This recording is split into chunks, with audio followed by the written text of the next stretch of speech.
In 2019, Taylor Swift announced plans to re-record her first 6 albums, the projects that made her a star. Now Taylor is rolling out those re-recorded albums, beginning with Fearless, Taylor's version. But what would motivate her to re-record these albums, and what does she stand to gain by doing so?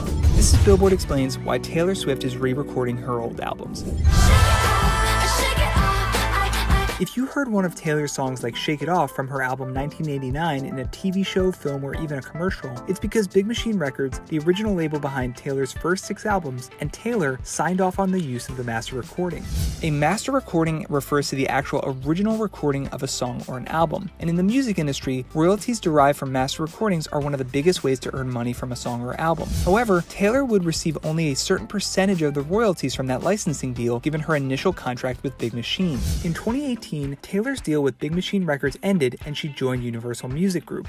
Her new deal enabled her to own her masters going forward. However, her first 6 albums were still controlled by her old label. Since leaving Big Machine, Taylor has refused to allow songs from her original 6 albums to be licensed for movies, TV shows, video games, and more for this reason. Taylor still has veto power, as licenses require the approval of all songwriters, collaborators, and publishing owners. In 2019, Scooter Braun's Ithaca Holdings acquired Big Machine Label Group and all of its recorded music assets, including Taylor's first 6 albums, valued to be well over $300 million. This ignited a public feud between Taylor and Scooter, with Taylor claiming she was never given the opportunity to purchase her master recordings by Big Machine founder and CEO Scott Borchetta before he sold them. So during an August 2019 interview with CBS This Morning, Taylor announced a plan to overcome Scooter's purchase of her masters altogether by re-recording her first 6 albums. So what does Taylor stand to gain by re-recording her original music? First, she'll have creative control over how her music is used when it comes to licensing deals and earn a larger percentage of the sales of her music. But there's one catch. Buyers will have to license, stream, or buy the re-recorded version, not the old one. Second, it will make her albums owned by Big Machine and Shamrock Holdings, who Scooter's Ithaca Holdings sold her music to in November 2020, less valuable.